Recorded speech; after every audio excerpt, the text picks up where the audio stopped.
আমরা যারা প্রতিদিনের কাজে যে এআই ব্যবহার করতেছি, এআই ব্যবহার করা থেকে আমাদের ভালো হইতেছে নাকি খারাপ হইতেছে? এটা কি আমরা কেউ কখনো চিন্তা করে দেখেছি? আমার মতে বেশিরভাগ সময়টা আমাদের খারাপই হইতেছে। কারণ আমাদের ব্রেন শর্ট মেমোরি হয়ে যেতেছে। বলা যায় আগে যখন আমি কোনো একটা কাজ করতাম, সেটা আমি ধাপে, ধাপে করতাম। এটা ভুল হইতো বা সমস্যা সামনে আসতো, ওইটা আমার ফেস করতে হইতো। তারপরে আমি ওই কাজটা কোনভাবে সমাধান করতাম। হয়তো সেটা সম্পূর্ণভাবে না হইতো বা 50% বা 70% বা কোন কিছু একটা হইতো। পরে আস্তে, আস্তে গিয়ে আমি ওই কাজটা শিখতাম। কিন্তু এখন এআই আসার পরে আমি এআই কে প্রম্পট দিতেছি আর আমার কাজটা হয়ে যাইতেছে। কিন্তু আমার ক্রিয়েটিভ কোন কিছু ওইখানে নাই।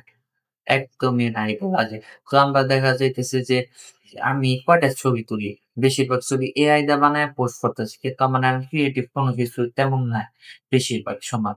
আবার কেউ ক্যাপশন লেখতেছি, ক্যাপশন ব্যবহার এআই এর মাধ্যমে করতেছি বা ভিডিও এডিটিং করতেছি। ভিডিও কোন ধাপের পরে কি আসবে সেটাও আমি এআই দিয়ে বানায় নিতেছি।